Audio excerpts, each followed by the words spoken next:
कल माननीय उपराज्यपाल महोदय विनय कुमार सक्सेना जी की तरफ से एक प्रेस नोट सभी मीडिया के साथियों को दिया गया, जो आज कई अखबारों के अंदर लंबा चौड़ा छपा भी है।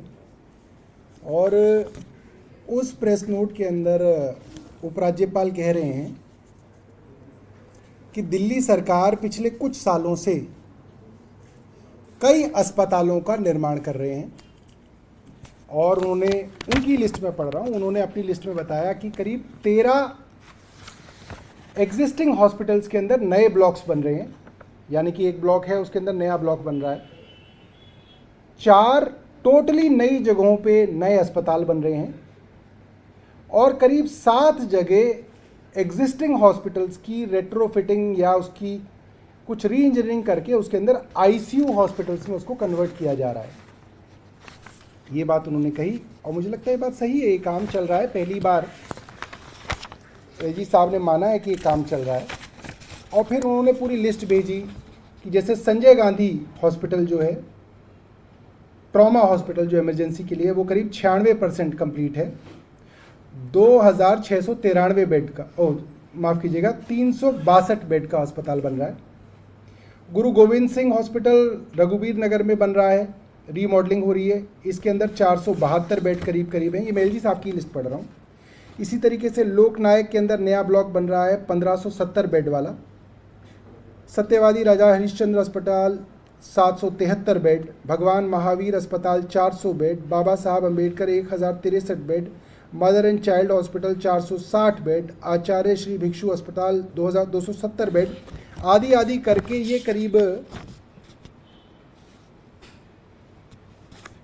इसके हिसाब से मोटा मोटी 14,000 के करीब नए बेड दिल्ली सरकार के अस्पतालों में तैयार किए जा रहे हैं।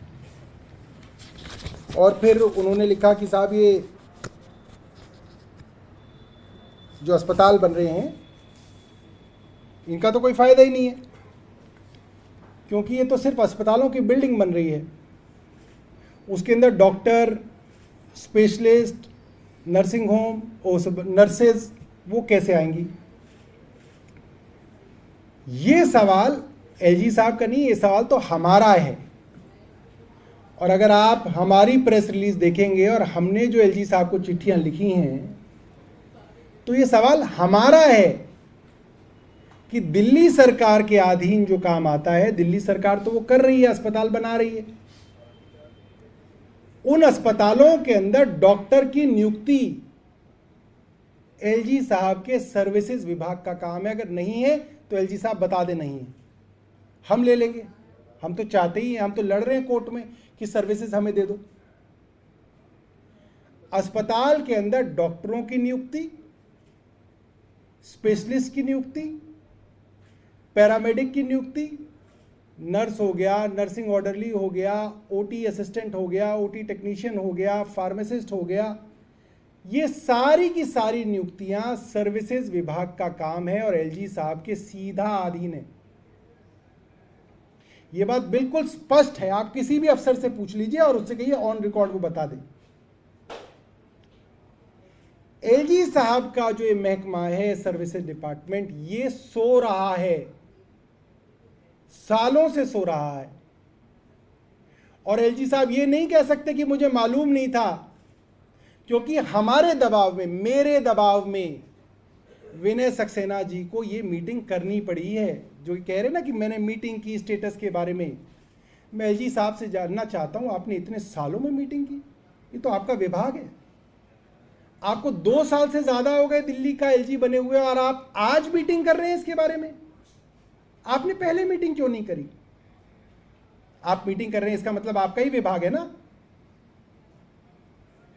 और अगर नहीं है तो बता दीजिए ये सर्विसेज विभाग एलजी साहब का नहीं है, हमें दे दीजिए, हम तो खुश हैं उसको लेके। एलजी साहब कह रहे हैं कि मेरे को इस मीटिंग के बाद पता चला। ये सरासर झूठ है। क्यों झूठ है मैं आपको बताता हूं। जब जब इन अस्पतालों के बनने की बात होती है, इनके लिए हर साल बजट एलोकेट होता है, दिल्ली के बजट में आता है। वो बजट पहले कैबिनेट से पास होता है, उसके बाद वो बजट एलजी साहब के पास जाता है, वो अप्रूव करते हैं, और उसके बाद केंद्र सरकार से अप्रूव होके वापस वो विधानसभा में आता है, तब जाके विधानसभा में उसको वोट पड़ता है। तो एलजी साहब को तो हर साल पता है कि दिल्ली के अंदर इन अस्पतालों को बनाया जा रहा है जिसके लिए इतना पैसा दिया जा रहा है। एलजी साहब कैसे कह सकते हैं कि उनको जानकारी नहीं है? दूसरी बात, हर विभाग का सचिव, चाहे एजुकेशन डिपार्टमेंट का अगर सचिव है तो उसकी जिम्मेवारी है चुनी हुई सरकार के अंतर्गत तो स्कूलों की बिल्डिंगें बनाना, डेस्क डालना, आदि आदि पॉलिसी बनाना, और स्कूलों के अंदर टीचरों, वाइस प्रिंसिपलों और प्रिंसिपलों की भर्ती करना उस सेक्रेटरी का काम है, मगर वो अधीन है उस काम के लिए एलजी के अंडर। ये बड़ा क्लियर है, बिल्कुल क्लियर है। और अगर कोई कहे कि ये क्लियर नहीं है तो उनसे बोलिए ऑन रिकॉर्ड आप अपना स्टेटमेंट दे दीजिए कि क्लियर नहीं है, हम ले लेंगे उस विभाग को। फिर उसी तरीके से अस्पतालों के अंदर अगर पोस्ट बनी हुई हैं ऑलरेडी, जैसा कि मैंने बताया कि एग्जिस्टिंग अस्पतालों में भी 30% डॉक्टरों और स्पेशलिस्टों की पोस्ट खाली हैं, जिसके लिए मैंने एलजी साहब को करीब आधा दर्जन खत लिखे हैं अब तक, आधा दर्जन, जब से मंत्री बनाऊं तब से अब तक। मुख्यमंत्री जी ने भी खत लिखा है। उसी तरीके से नया अस्पताल अगर कोई बनेगा तो पहले उसके अंदर पोस्ट क्रिएट की जाएंगी, सैंक्शन पोस्ट क्रिएट की जाएंगी, वो सर्विसेज डिपार्टमेंट क्रिएट करेगा। और जब सैंक्शन पोस्ट क्रिएट कर दी जाएंगी तब वो यूपीएससी में भेजा जाएगा, और यूपीएससी भी केंद्र सरकार का है, और वहां करीब 2 साल लगेंगे डॉक्टरों और स्पेशलिस्टों को भर्ती करने में, कम से कम 2 साल। एडवर्टीजमेंट निकलेगी, टेस्ट होगा, इंटरव्यू होगा, डॉक्यूमेंट चेक होगा, 2 साल लगते हैं। तो एलजी साहब बताएं क्या कर रहे थे, क्या कर रहा था उनका विभाग? तो हेल्थ सेक्रेटरी का काम था और काम है, और नहीं है तो हेल्थ सेक्रेटरी बता दें, एलजी बता दें कि हेल्थ सेक्रेटरी का काम नहीं था। हेल्थ सेक्रेटरी का काम था कि सर्विसेज और एलजी साहब के साथ मिलके इन अस्पतालों में जो मैन पावर आएगी, डॉक्टर, स्पेशलिस्ट, फार्मासिस्ट, नर्स, उनकी पोस्ट क्रिएट की जाए समय रहते, और फिर से उसको एडवर्टाइज करके उनकी भर्ती की जाए। उन्होंने नहीं की। अब एलजी साहब जो हैं इसके बारे में बात नहीं कर रहे। और ये मामला शुरू कैसे हुआ? ये मामला शुरू हुआ आशा किरण से। आशा किरण शेल्टर होम के अंदर जब 13-14 लोग मर गए, और पता चला वो मरे इसलिए क्योंकि डॉक्टर्स और पैरामेडिक स्टाफ की कमी है, तो मैंने एलजी साहब को लिखा और कहा प्रेस कॉन्फ्रेंस करके कि आपका काम है। और एलजी साहब ने क्या कहा था आपको याद होगा कि एनसीसीएसए की वजह से हम उनको नहीं ट्रांसफर कर पा रहे, आपको याद है? और हाईकोर्ट ने एक फटकार लगाई, सब ट्रांसफर हो गए। हाईकोर्ट के अंदर स्टेटस दे दिया डिपार्टमेंट ने कि जी जितने लोग चाहिए थे वो आ गए ट्रांसफर होके। कैसे आ गए भाई? अब अभी भी तो सीएम जेल में है, अब कैसे हो गया बिना एनसीसीएसए के? सिर्फ और सिर्फ झूठ। जो काम नहीं करना उसको किसी ना किसी तरीके से सीएम के ऊपर डाल दो, एनसीसीएसए के ऊपर डाल दो। अब जो एलजी साहब ने सबसे पहले इस नोट के अंदर लिखा, उसके ऊपर मेरे को बहुत एतराज है। उन्होंने लिखा, LG noted that this is a classic example of ill conceived and ill planned project which amounted to criminal neglect. Neither was the manpower of these hospitals approved, nor was the requirement of beds, machines, equipments taken into consideration. No budgetary provisions were made in these heads. LG was informed. कमाल की बात लिख रहे हैं LG साहब। LG साहब को समस्या यह है कि एलजी साहब के पास कोई इंस्टीट्यूशनल मेमोरी नहीं है, कोई जानकारी नहीं है, न प्रशासनिक जानकारी है, न सामाजिक जानकारी है। ये इकोनॉमिक टाइम्स की खबर है और ये खबर लगभग सब अखबारों में है। ये खबर 2020 जून की खबर है। ये खबर ये कहती है 2020 में जब पहली वेव कोरोना की आके गई थी, 2020 में जो पहली वेव थी आपको याद है, मार्च अप्रैल के अंदर आनी शुरू हुई थी। पहला लॉकडाउन लगा था, फरवरी में चुनाव हुआ था, मार्च में लॉकडाउन हुआ था। जब कोरोना के बारे में कोई नहीं जानता था, बट इतनी जानकारी थी कि कोरोना के अंदर अगर किसी चीज़ की ज़रूरत पड़ेगी तो हॉस्पिटल बेड्स की ज़रूरत पड़ेगी और आईसीयू की ज़रूरत पड़ेगी और ऑक्सीजन की ज़रूरत पड़ेगी, ये जानकारी थी सर। उस वक्त देश के बड़े बड़े वैज्ञानिकों ने ये प्रोजेक्शन किया था कि दिल्ली के अंदर 31 जुलाई तक 5 लाख कोरोना के 5.5 लाख कोरोना के मरीज होंगे। ये प्रोजेक्शन सब अखबारों के अंदर छपा था। एलजी साहब को जानकारी क्यों नहीं है या क्यों अनजान बन रहे हैं, मैं हैरान हूं। और उसके बाद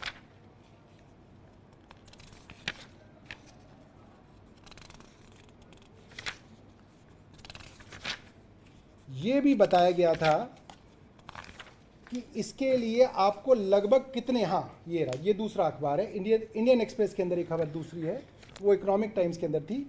इसमें लिखा है कि वैज्ञानिकों का प्रोजेक्शन था कि जुलाई के अंत तक 2020 तक दिल्ली में कोरोना के 5.5 लाख मरीज होंगे और करीब 80,000 बेड्स की जरूरत पड़ेगी, 80,000 बेड्स की। और उस वक्त दिल्ली के अंदर कितने बेड्स थे वो सबको जानकारी। दिल्ली सरकार के करीब 11-12 हज़ार बेड्स थे। इतने ही आप केंद्र आदि के लगा लीजिए, एमसीडी केंद्र, ये सब, तो 80,000 बेड बनाना सरकार की सबसे पहली प्राथमिकता थी। एलजी साहब, मैं उस वक्त सरकार का हिस्सा नहीं था, मैं उस वक्त स्वास्थ्य मंत्री नहीं था, मैं उस वक्त मंत्री भी नहीं था, मगर इतनी अकल मेरे अंदर है आज कि उस समय एक दूरदर्शी सरकार ने अपने लोगों के लिए इतना बड़ा फैसला लिया कि हाईएस्ट प्रायोरिटी पे एक सरकार ने डिसाइड किया कि हम ज्यादा से ज्यादा हॉस्पिटल बेड्स बनाएंगे ताकि कोरोना की अगर त्रासदी हो जाए तो लोगों को बेड देने का काम जो है दिल्ली सरकार कर सके और आईसीयू बेड्स देने का काम कर सके। इसलिए इतने सारे बेड्स बनाने की कोशिश शुरू हुई। और एलजी साहब कह रहे हैं कि कोई प्लानिंग नहीं की गई कि बजट कहां से आएगा। अरे उस वक्त दुनिया खत्म हो रही थी, उस वक्त किसी को पता नहीं था कि कौन बचेगा कौन नहीं बचेगा। उस वक्त डॉक्टर अस्पताल में जाने से डर रहे थे, उस वक्त मरीज को देखने वाला कोई नहीं था, एम्बुलेंस नहीं मिल रही थी। उस वक्त का यह प्लान किया जाएगा कि इसके अंदर इतने करोड़ रुपए लगेंगे तो चलिए छोड़ दीजिए। उस वक्त तो यह सोचा गया था कि चाहे किसी भी चीज का पैसा काट दिया जाएगा, मगर कोरोना की महामारी से बचने के लिए अस्पताल बनाए जाएंगे, डॉक्टर भर्ती किए जाएंगे। इसमें क्या गलत है? मैं सिर्फ अंदाजा लगा रहा हूं, मैं सरकार का हिस्सा नहीं था, मगर इतना अंदाजा मैं लगा सकता हूं। इतनी बड़ी भूमिका सरकार ने अदा की। कुछ लोग सोचते होंगे कि ये तो गप मार रहे हैं कि इतने हजार बेड बना रहे हैं, क्योंकि बड़ी बड़ी सरकारों ने वादे किए थे हम इतने हजार बेड बना देंगे, हम इतने हजार बेड बना देंगे, मगर दिल्ली सरकार ने उसको बजट एलोकेट करना शुरू किया, उसको पैसा देना शुरू किया और ये अस्पताल, ज्यादातर अस्पताल, कोई 90% कंप्लीट है, कोई 80% कंप्लीट है, कोई 63% कंप्लीट है। मगर आज दिल्ली की चुनी हुई सरकार के सामने यह समस्या है कि हमारे अस्पताल तो बनके खड़े होने वाले हैं। कुछ अस्पताल, एलजी की रिपोर्ट कह रही है 96% कंप्लीट हो गया। संजय गांधी अस्पताल राखी बिरला की कॉन्स्टिट्यूंसी के अंदर है, मंगोलपुरी के अंदर ट्रॉमा हॉस्पिटल है, एशिया का सबसे बड़ा इमरजेंसी अस्पताल दिल्ली सरकार मंगोलपुरी में बना रही है, संजय गांधी मेमोरियल हॉस्पिटल के नाम से। और आपने अब तक उसके अंदर पोस्ट क्रिएट नहीं की। किसी की तो जिम्मेदारी होगी। हेल्थ सेक्रेटरी ने नहीं की, सस्पेंड करो। सर्विसेज सेक्रेटरी ने नहीं की, सस्पेंड करो। एडमिनिस्ट्रेटिव डिपार्टमेंट ने नहीं की, उसको सस्पेंड करो। और किसी को तो करो। अगर किसी को भी सस्पेंड नहीं कर रहे एलजी, इसका मतलब एलजी साहब ने रुकवा रखा है, एलजी साहब के इशारे पे काम रोका गया है। ये तो साफ है ना भाई। मेरा तो कोई रिश्तेदार नहीं है इसके अंदर। मैं कह रहा हूं कि जिसने नहीं की उसके ऊपर सस्पेंशन करो। मेरा तो काम नहीं था, मगर मेरा काम ना होने के भी बावजूद मैं पिछले साल मंत्री बना, मुझे पता चला कि ये सारे अस्पताल बन रहे हैं। एक एक अस्पताल की जिम्मेदारी जिस एमएस और एमडी को थी उसको बुलाया गया, हेल्थ सेक्रेटरी को बुलाया गया, एडमिनिस्ट्रेटिव रिफॉर्म्स डिपार्टमेंट को बुलाया गया। 3 जुलाई 2023 के मिनट्स ऑफ मीटिंग है। एलजी साहब की समस्या ये कि जो भी झूठा आरोप लगाते हैं, हमारे पास सबके कागजी आरोप के खिलाफ जो है हमारे पास सबूत हैं, एक एक चीज़ के अब तक का रिकॉर्ड है। एलजी साहब ने आज तक अपने करियर में जो आरोप हम पे लगाया उसका तुरंत जवाब सबूतों के साथ हमने दिया एलजी साहब को, तुरंत उसी भाषा में जिस भाषा में सवाल आया है। तो मैं एलजी साहब को बताना चाहता हूं, एलजी साहब मेरा ये काम नहीं है, मगर मैंने 3 जुलाई 2023 को 3 बजे एक एक अस्पताल की पूरी डिस्क्रिप्शन लेके उसके बारे में लिखा कि इसका क्या स्टेटस है। New block LNH bifurcation of beds and HR plan based on IPHS 2022 to be submitted to Department of Health and Family by 10/7/2023. The concerned file shall be forwarded to AR Department by 17/7. AR Department to process the file within 2 weeks. एक एक अस्पताल के बारे में timeline बना के, सब अस्पतालों के बारे में टाइमलाइन बना के दी और इनकी जिम्मेदारी लगाई कि आप इसको कीजिए। और उसके बाद भी ना हेल्थ सेक्रेटरी ने इसके ऊपर कुछ किया, ना AR डिपार्टमेंट ने इसके ऊपर कुछ किया, ना सर्विसेज डिपार्टमेंट ने इस पर कुछ किया।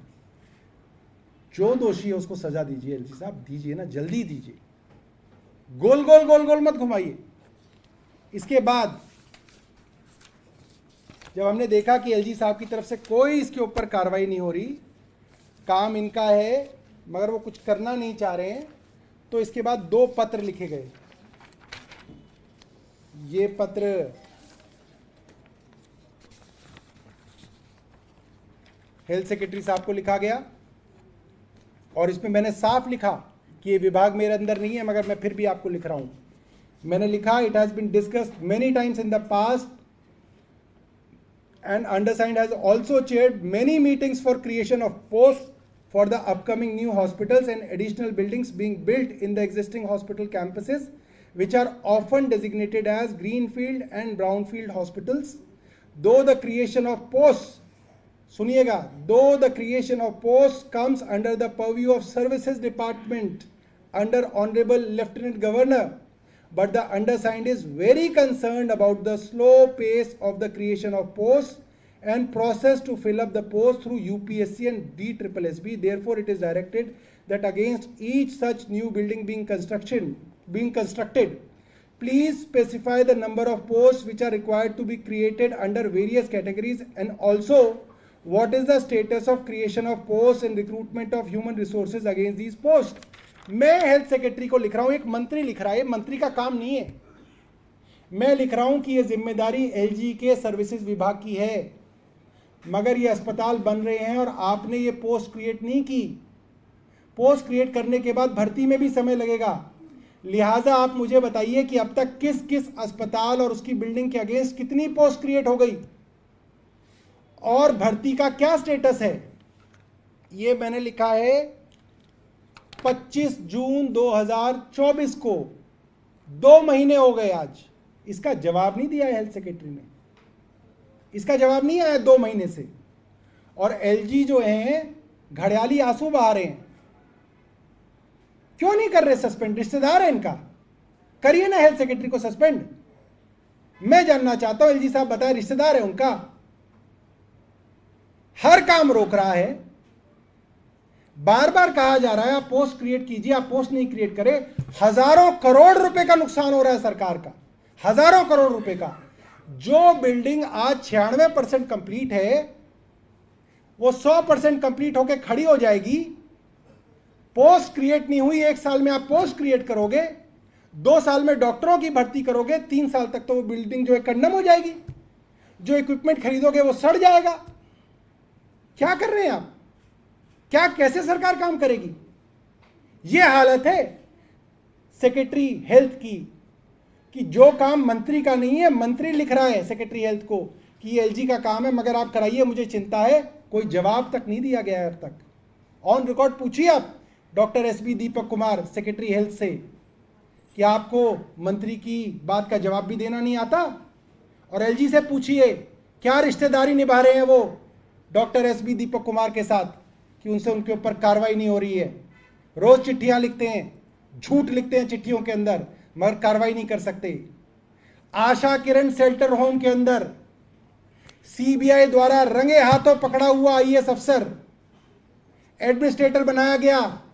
ये एलजी जो हैं इनके समय में बनाया गया। क्या कार्रवाई की? कुछ कार्रवाई नहीं की। एक एडमिनिस्ट्रेटर जो आशा किरण शेल्टर होम चला रहा है, उसके शेल्टर होम में 13 लोग मर गए, एलजी ने सस्पेंड तक नहीं किया उस अफसर को। ये रिश्ता क्या कहलाता है? क्या कारण है? हमें तो समझ में नहीं आ रहा। एलजी साहब बताएं। पहले तो एक भ्रष्टाचारी को आपने इतनी सेंसिटिव पोस्ट पे बिठाया, आपके कार्यकाल में बिठाया गया, आप उसके ऊपर कार्रवाई नहीं करना चाह रहे। आखिरी में आप ही पकड़े गए कि आपने वहां पे डॉक्टरों और पैरामेडिक की भर्ती वो नहीं की हुई थी, ट्रांसफर। आपने झूठ बोला कि ये मेरे पास नहीं है, सीएम नहीं है। हाई कोर्ट ने आंखें दिखाई तो आपने कर दिया। इसके बाद एलजी साहब को भी लिखा अलग से। एलजी साहब को आज से 1 महीने पहले, हो सकता है 1 महीने बाद चिट्ठी देखी हो तो लगाओ कि भाई ये क्या हो गया। 1 महीने पहले मैंने एलजी साहब को लिखा,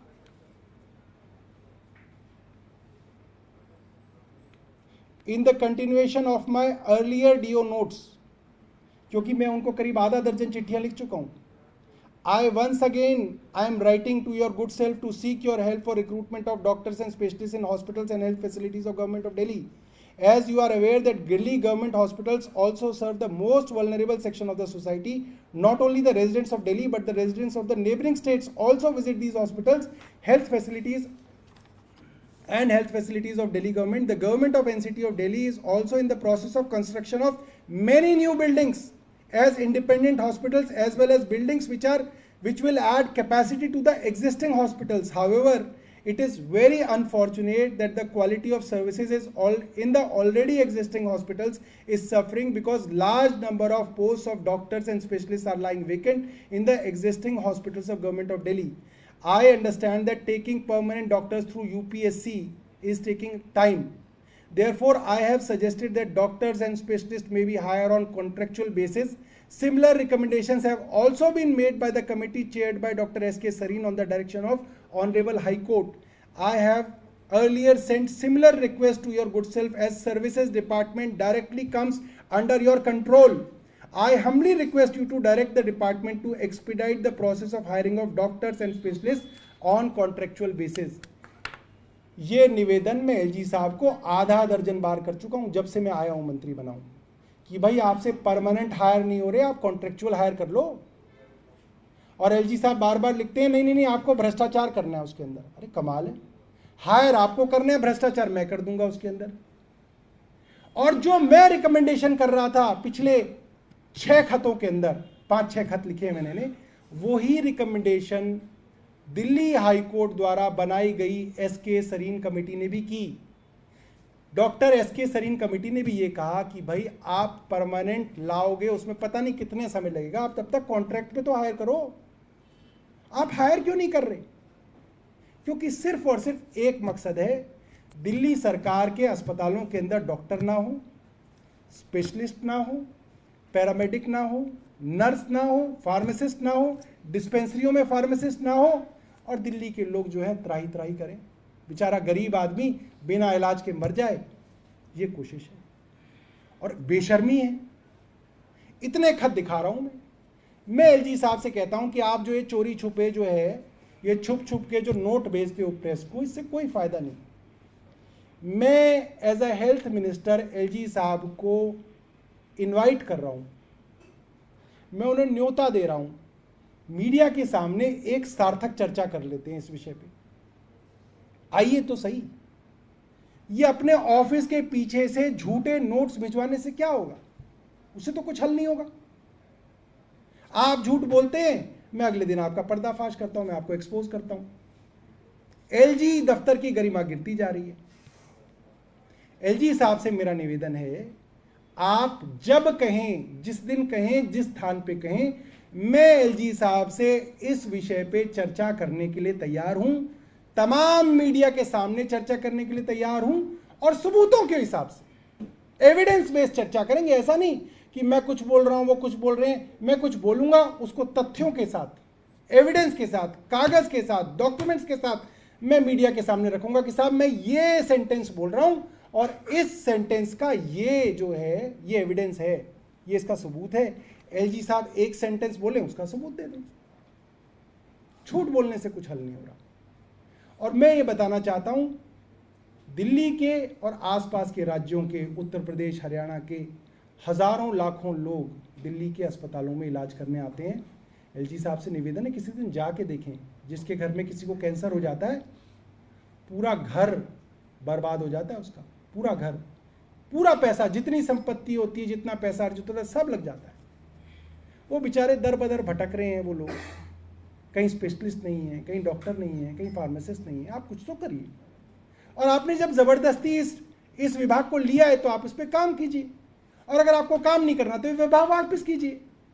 इस तरह से तो नहीं चलेगा कि एक सरकार अपनी प्लानिंग के हिसाब से अस्पताल बनवा रही है, आपने अस्पतालों के अंदर भर्ती की प्रक्रिया नहीं शुरू की। बहुत बहुत धन्यवाद। मुझे लगता है जो करोड़ों रुपए जो बर्बाद होंगे उसके लिए एलजी कार्यालय और एलजी साहब के अधीन आने वाला सर्विसेज डिपार्टमेंट और सेक्रेटरी हेल्थ जिम्मेवार होने चाहिए और उनकी जांच की जानी चाहिए।